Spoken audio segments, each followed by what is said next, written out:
Over the past weeks, I've been developing a small collection of winter-themed works, guided by sketches from my art journal. And lately, I've been interested in what happens when I stay with one idea for longer. So instead of moving on quickly like usual and jumping from one subject to the other, I've been returning to the same sketch, allowing it to unfold through different processes. So this week, I followed 2 winter drawings from my art journal and explored them through painting and monotype printmaking. As I mentioned in my previous video, the focus is less about reaching the final image and more about noticing how variation naturally emerges through repetition and material choice. Returning to the same subject again and again became a way to observe growth and the subtle shifts that happen through process.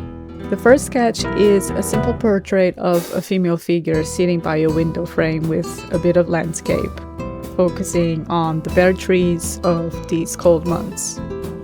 I've been inspired by the presence of ivy climbing through the center of the trees during the season, while the thinner branches remain completely bare. This detail is slowly becoming part of the background in these recent works as a way to approach nature as subject. I'm trying to have fun in every stage of the process as it unravels, while before I would only enjoy the finishing stages of the work.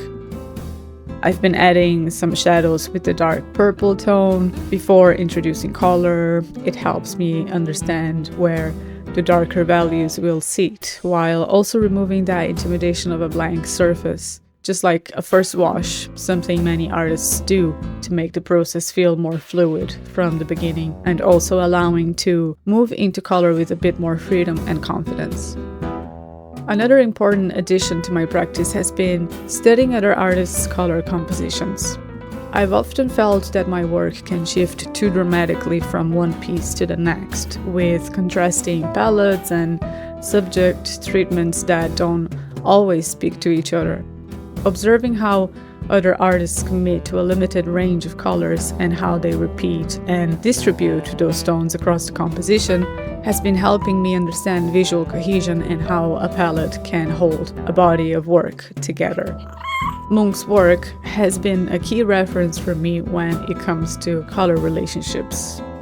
Working with darker shades feels natural during the season in response to the reduced daylight of this time of the year. I kept returning to At the Table as a reference, so not only studying other artists but also reflecting on my own existing visual language to maintain cohesion across the series. The violet-blue oil pastel lines in that piece create a cold atmosphere, something I've been intentionally carrying into the series. The second sketch explores winter as a state of rest and withdrawal, represented through a female figure reclining on a sofa. For this piece, I worked at a smaller scale, 27.5 by 9.5 centimeters, a format I don't usually use.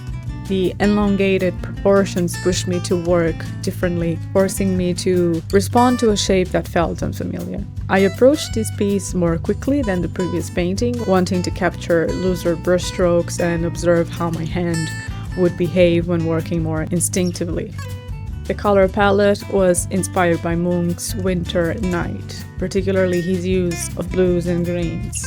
The scale of the paper initially felt intimidating and the brushwork became more restrained for my liking. So I returned with oil pastels like I always do, allowing me to soften those areas and reintroducing the sense of movement and fluidity I am drawn to in my work.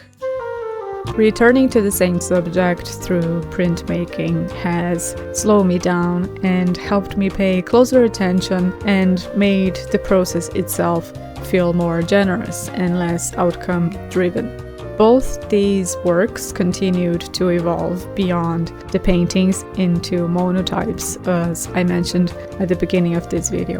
Although I realized that the printmaking process opened up a different kind of dialogue with these images, one I believe deserves space of its own. So, In the next video, I'll be sharing my thoughts, my notes, and reflections on that process, as it's slowly becoming one of my favorite ways of art making.